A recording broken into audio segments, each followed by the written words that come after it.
A body of mass 0.2 kg performs linear ascension. तो हम क्या कर लेते हैं यहाँ पे एक एग्जाम्पल कंसीडर कर लेते हैं, स्प्रिंग मास ऑसिलेटर का एग्जाम्पल कंसीडर करते हैं। तो हम यहाँ पे डायग्राम ड्रॉ कर लेते हैं स्प्रिंग मास ऑसिलेटर का। स्प्रिंग मास ऑसिलेटर कुछ इस तरीके का रहेगा। ये एक स्प्रिंग हम कंसीडर कर लेते हैं और इस स्प्रिंग से एक ऑब्जेक्ट अटैच है, जिस ऑब्जेक्ट का मास आपको 0.2 kg दिया हुआ है। It experiences a restoring force of 0.2 Newton when its displacement from mean position is 4 centimeter.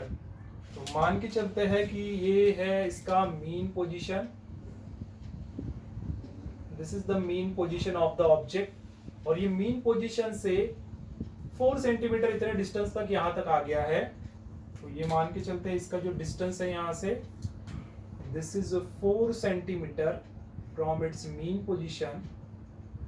तो जब 4 सेंटीमीटर डिस्टेंस पर वो ऑब्जेक्ट रहता है तो उस ऑब्जेक्ट के ऊपर में जो रेस्टोरिंग फोर्स होता है वो रेस्टोरिंग फोर्स है F is equal to 0.2 newton. इतना रेस्टोरिंग फोर्स इसके ऊपर में एक्ट कर रहा है। तो अभी आपको निकालना है डिटरमाइन फोर्स कांस्टेंट। तो फोर्स कांस्टेंट क्या होता है? तो फोर्स कांस्टेंट स्प्रिंग का रहता है, इधर साइड में एक्सटेंशन होगा स्प्रिंग का, इधर साइड में कंप्रेशन होगा स्प्रिंग का। तो ये जो स्प्रिंग है, स्प्रिंग का जो फोर्स कांस्टेंट है, बस वही आपको यहाँ पे निकालना है। यहाँ पे आपको एक बात नोट करना है कि डिफरेंट डिफरेंट मटेरियल के लिए जो स्प्रिंग कांस्टेंट होता है, या डिफरेंट डिफरेंट मटेरियल से जो स्प्रिंग बना हुआ है, उस स्प्रिंग का फोर्स कांस्टेंट भी डिफरेंट डिफरेंट होता है। क्योंकि ये डिफरेंट मॉलिक्यूल से बना हुआ रहेगा, उसमें मॉलिक्यूलर अरेंजमेंट कुछ अलग अलग रहेगा। तो आप मान लो सेम तरीके का फोर्स अगर तीनों के ऊपर में अप्लाई करते हो तो भी इसका जो डिस्प्लेसमेंट होगा वो सेम तरीके का नहीं होगा। इस वजह से इसका फोर्स कांस्टेंट भी डिफरेंट डिफरेंट दिखेगा आपको। तो हमें सबसे पहले तो यहाँ पे फोर्स कांस्टेंट के कितना है वो आपको निकालना है। सेकेंड हमें निकालना है period of SHM. Period of SHM मतलब क्या होगा कि ये ऑब्जेक्ट मान लो आपने यहां से रिलीज किया, तो ये ऑब्जेक्ट यहां से आगे बढ़ेगा, इधर जाएगा, इधर जाने के बाद में ये मीन पोजीशन से आगे बढ़ेगा, और मीन पोजीशन के बाद में ये कंप्रेस होगा, और कंप्रेस होते हुए फिर से आगे बढ़ेगा, और फिर से आगे जाने के बाद में मीन पोजीशन पर आएगा, और मीन पोजीशन से फिर से अपनी वो ओरिजिनल पोजीशन पे आ जाएगा। तो ये हो गया इसका एक ऑसिलेशन। और इस एक ऑसिलेशन के लिए जो उसको समय लगता है वही समय होता है उसका टाइम पीरियड, और वो टाइम पीरियड हमें कैलकुलेट करना है। तो सेकंड हमें यहाँ पे कैलकुलेट करना है इसका time period, that is t is equal to what. तीसरा हमें यहाँ पे कैलकुलेट करना है acceleration of body when it displace from mean position is 1 centimetre. जब ये बॉडी यहां से यहां तक, तो ये 4 सेंटीमीटर है, जैसे मान लो ये 4 सेंटीमीटर अगर गई थी ये बॉडी, तो पहले तो ये 1 सेंटीमीटर से ही जाएगी ना। तो ये 1 सेंटीमीटर यहां से यहां तक का इसका पोजीशन हम ले लेते हैं। यहां से यहां तक का जो डिस्टेंस है वो 1 सेंटीमीटर है, ये डिस्टेंस हम कंसीडर कर लेते हैं। तो 1 सेंटीमीटर इतने डिस्टेंस पर इस ऑब्जेक्ट के ऊपर में जो एक्सेलरेशन आएगा, this acceleration is what on this particle. So third हमें वो acceleration निकालना है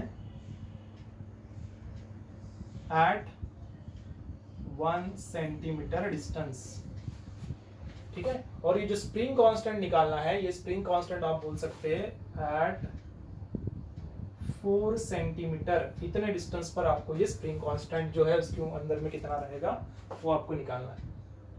तो देखिए ये स्प्रिंग कांस्टेंट निकालने का क्या तरीका रहेगा, क्योंकि हमारे पास में फॉर्मूला है F is equal to minus of kx, ठीक है।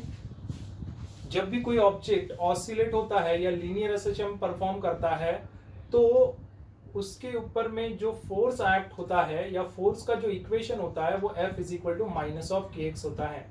जो भी डिस्प्लेसमेंट का यहाँ पे डायरेक्शन रहेगा, उस डिस्प्लेसमेंट के अपोजिट डायरेक्शन में ये रिस्टोरिंग फोर्स आपको दिखेगा, इसलिए यहाँ पे F is equal to minus of kx होता है। तो यहां से हम क्या कर सकते हैं, के को यहीं पे रख के एफ डिवाइडेड बाय एक्स करके हम के का वैल्यू निकाल सकते हैं, वो हम आगे चल के निकालेंगे। दूसरा पीरियड निकालना है। सो पीरियड के लिए जो फॉर्मूला रहेगा t is equal to twice pi by omega, ये फॉर्मूले से आप इसका पीरियड क्या है वो फाइंड आउट कर सकते हैं, जिसके लिए आपको एंगुलर वेलोसिटी या आप इसको एंगुलर फ्रीक्वेंसी भी बोल सकते हैं, इसकी जरूरत पड़ेगी। थर्ड आपको असलरेशन निकालना है एट 1 सेंटीमीटर, और ये असलरेशन आप इस फॉर्मूले से निकाल सकते हैं, a is equal to minus of omega square X. अब ये ट्वाइस पाया बाय ओमेगा, ये जो फॉर्मूला पीरियड निकालने का, ये फॉर्मूला आपने इसके पहले सर्कुलर मोशन के चैप्टर में देख लिया होगा। सर्कुलर मोशन में जब भी कोई ऑब्जेक्ट सर्कुलर मोशन करता है तो एक पोजीशन से अगर निकलता है तो उसका उसी पोजीशन पर आने के लिए जितना भी समय लगता है तो वो समय है t is equal to twice pi by omega. अब ये यहाँ पे कैसे लिया गया, ये तो लीनियर मोशन हो रहा है और ये तो सर्कुलर मोशन के लिए ट्वाइस पाई बाय ओमेगा है, तो हम लीनियर एसएचएम को कंसीडर करना है या थोड़ा इमेजिन करके हम देख सकते हैं। तो लीनियर एसएचएम को भी आप क्या कर सकते हैं, सर्कुलर मोशन में कंसीडर कर सकते हैं कुछ इस तरीके से। जब आप इसको सर्कुलर मोशन के कंसीडरेशन से देखते हो तब आप यहाँ पे ये फॉर्मूला लगा सकते हो, t is equal to twice pi by omega. वैसे ये लीनियर एसएचएम के लिए भी आप अप्लाई कर सकते हो।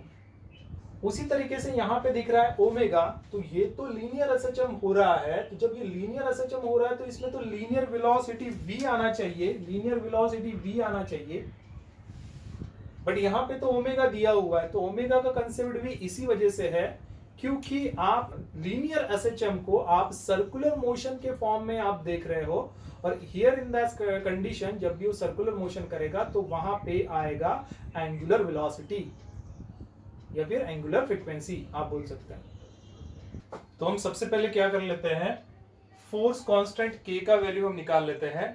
ये फोर्स कांस्टेंट k का वैल्यू जब निकलेगा उसके बाद में हम ओमेगा का वैल्यू निकाल सकते हैं, और ओमेगा का वैल्यू अगर निकलता है तो ये टाइम पीरियड में ओमेगा की वैल्यू पुट कर देंगे। इसके अलावा एक्सेलरेशन निकालने के लिए भी हम ओमेगा की वैल्यू पुट कर देते हैं। तो हम सबसे पहले फोर्स कांस्टेंट निकाल लेते हैं। First to find force constant, अब देखिए बेसिकली ये जो फॉर्मूला है, ये फॉर्मूला वेक्टर फॉर्म में कुछ ऐसा लिखा जाता है, F vector is equal to minus of k x vector. So this formula it is in the vector form. इसी को आप मैग्नीट्यूड फॉर्म में ऐसा लिख सकते हैं, in magnitude form f is equal to only kx। Magnitude form में आप इसको कुछ इस तरीके से लिख सकते हैं, k को हम यहीं पे रख देते हैं, x को हम नीचे लेके आते हैं, तो ये हो जाएगा f divided by x is equal to k, और इसी तरीके से आप लिख सकते हो therefore k is equal to f by x। अब अगर हम f का वैल्यू और x का वैल्यू पुट कर देते हैं तो हमें k का वैल्यू मिल जाएगा। तो f का वैल्यू जो है वो है 0.2, सो it is 0.2 divided by x। सो जो डिस्प्लेसमेंट है ये है 4 सेंटीमीटर, और 4 सेंटीमीटर को आप कन्वर्ट कर सकते हैं मीटर में। So this is 4 into 10⁻⁻² metre. तो ये वैल्यू हम यहाँ पे पुट कर देते हैं, इट इज 4 इंटू 10⁻⁻²। इधर में आप न्यूटन लिख सकते हैं और नीचे में आप मीटर लिख सकते हैं। इसको हम सॉल्व करेंगे, इट इज इक्वल टू 0.2 को आप लिख सकते हैं 2 डिवाइडेड बाय 10, और यहाँ पे ये जो 10⁻⁻² दिखाई दे रहा है इसको हम ऊपर लेके जाते हैं तो ये हो जाएगा 10⁻+2। सो इट इज 4 नीचे में, लेकिन इसको हम ऊपर लेके जा रहे हैं तो ये इंटू 10⁻+2 हो जाएगा। तो यहाँ से हम क्या कर सकते हैं, ये 10⁻1 और यहाँ का 10⁻1 कैंसिल करेंगे, तो ये जो बचेगा this is 2 into 10⁻1 divide by 4। इसी का मतलब आप इसको लिख सकते हैं दिस इज 20 डिवाइडेड बाय 4, और 20 डिवाइडेड बाय 4 मतलब ये हो जाएगा 5। सो दिस इज 5। सो हमने जो वैल्यू निकाला है, ये फोर्स कांस्टेंट के का वैल्यू हमने निकाला है 5 न्यूटन पर मीटर। सो हम सबसे पहले अभी ओमेगा की वैल्यू निकाल लेते हैं। हमें ओमेगा का ये फॉर्मूला पता है, तो इस फॉर्मूले का हम यूज करेंगे। We know that omega square is equal to k by m. आप इसको लिख सकते हैं taking square root on both side, taking square root on both side. तो ये हो जाएगा दिस इज ओमेगा, और ये हो जाएगा स्क्वेयर रूट ऑफ के बाय एम। बस अब हम के का वैल्यू और एम का वैल्यू इसमें पुट कर देते हैं, सो दैट हमें ओमेगा का वैल्यू मिल जाएगा। So it is equal to square root of k का वैल्यू जो है ये है 5, और m का जो वैल्यू है मतलब मास है, मास 0.2 kg, तो यहां पे हम लिख देंगे 0.2। अब 0.2 को आप कुछ ऐसा भी लिख सकते हैं, it is equal to this is 5 divided by 2 divided by 10, ऐसा भी लिख सकते हैं। 10 को हम इसके ऊपर लेके जाते हैं यहाँ पे, so it is square root of 5 multiplied by 10 divided by 2, simple calculation.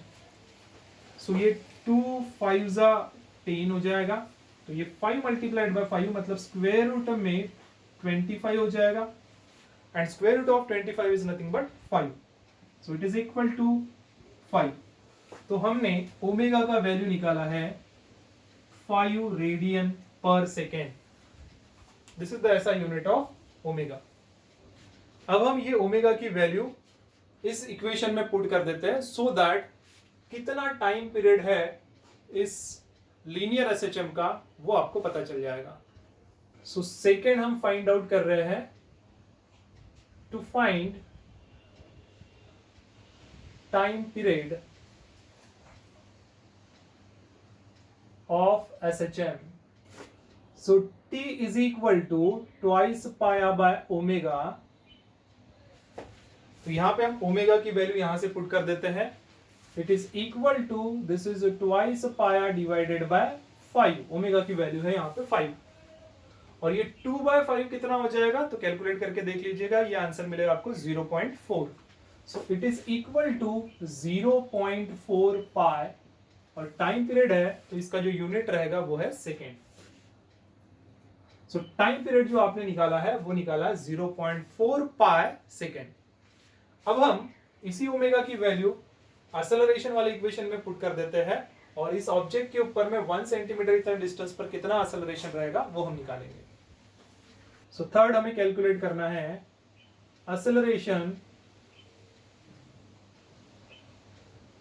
Eight 1 centimetre. So we know that acceleration on the object in a linear SHM is equal to A is equal to minus of omega square x. So omega की value हम यहां से put कर देते हैं, it is equal to minus 5 square multiplied by x, मतलब x का value दिया है आपको 1 सेंटीमीटर, और 1 सेंटीमीटर को आप मीटर में कन्वर्ट कर सकते हैं, 1 इंटू 10⁻⁻² मीटर। सो ये लिख देंगे हम यहाँ पे 1 into 10⁻⁻²। So it is equal to 5 5 25, तो -25 मल्टीप्लाइड बाय 10⁻⁻²। अब देखिए यहाँ पे ये 25 है, तो 25 के बाद में पॉइंट रहेगा, और इस पॉइंट को अगर मैं लेफ्ट में 2 डिजिट शिफ्ट करता हूं इधर साइड, तो इसको कुछ ऐसा लिख सकता हूं -0.25 इंटू, पॉइंट को मैंने लेफ्ट में 2 डिजिट शिफ्ट कर दिया, इसलिए मैं इसको लिख सकता हूं 10⁻⁻, दिस इज +2। जब भी पॉइंट को आप लेफ्ट में शिफ्ट करते हैं तो 10⁻+ प्लस के फॉर्म में आते जाता है, और जितना भी डिजिट आप शिफ्ट करेंगे उतना डिजिट यहां पे लिखना पड़ेगा। वैसे ही पॉइंट को अगर आप राइट में शिफ्ट करेंगे तो 10⁻⁻ लिखना पड़ेगा, और जितना भी डिजिट आप उसको शिफ्ट करते हो उतना 10⁻⁻ करके वो डिजिट लिख देना है, वो नंबर लिख देना है। सो इनटू ये रिमेनिंग जो चीज है 10⁻⁻² जैसे का वैसे। सो हम इसको कैंसिल कर देते हैं और ये बचेगा -0.25।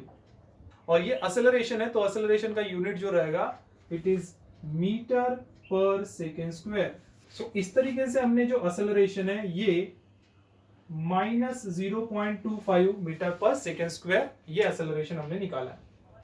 एक्चुअल में ये जो फॉर्मूला होता है ये कुछ ऐसा रहेगा, that is a vector is equal to -ω² x vector.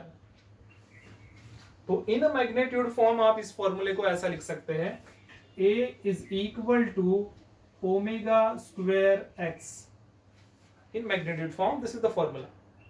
अब आप डायरेक्ट ओमेगा की वैल्यू यहां पे पुट करेंगे, एक्स की वैल्यू पुट करेंगे, तो आप ऐसे भी इसका आंसर डायरेक्ट मैग्नीट्यूड के फॉर्म में निकाल सकते हैं। सो इट इज 5 इसका स्क्वायर मल्टीप्लाइड बाय एक्स का वैल्यू हमें पता है 1 × 10⁻⁻², तो ये 25 मल्टीप्लाइड बाय 10⁻⁻²। और फिर से जैसे मैंने अभी आपको बताया सेम उसी तरीके का अगर आप यूज करते हो, पॉइंट को अगर आपने 2 डिजिट लेफ्ट में शिफ्ट किया तो ये बनेगा 10⁻² आएगा और वो सेम इसी तरीके से कैंसिल हो जाएगा। 10⁻+2 10⁻⁻² कैंसिल होके आपको फिर से आंसर जो मिलेगा यहाँ पे it is equal to 0.25 second. So इस तरीके से भी आप एक्सेलरेशन का मैग्नीट्यूड के फॉर्म में डायरेक्ट आंसर निकाल सकते हैं। तो आई होप स्टूडेंट्स आपको ये न्यूमेरिकल समझ में आया होगा। अगर न्यूमेरिकल समझ में आया होगा तो प्लीज़ वीडियो को लाइक करिए, आप अपने फ्रेंड के साथ में इसको शेयर करिए। और कुछ भी किसी भी न्यूमेरिकल में अगर आपको कोई दिक्कत होगी, कोई प्रॉब्लम होगा, तो प्लीज़ आप मुझे कमेंट सेक्शन में ज़रूर बताइए। कमेंट सेक्शन में आप पेज नंबर और क्वेश्चन नंबर आप उसमें लिख सकते हैं। स्टेट बोर्ड का न्यूमेरिकल रहे चाहे एनसीईआरटी का न्यूमेरिकल रहे, मैं बिल्कुल आपको सॉल्व करा दूंगा। तो आज के लिए बस इतना ही, मिलते हैं नेक्स्ट वीडियो में। Thank you.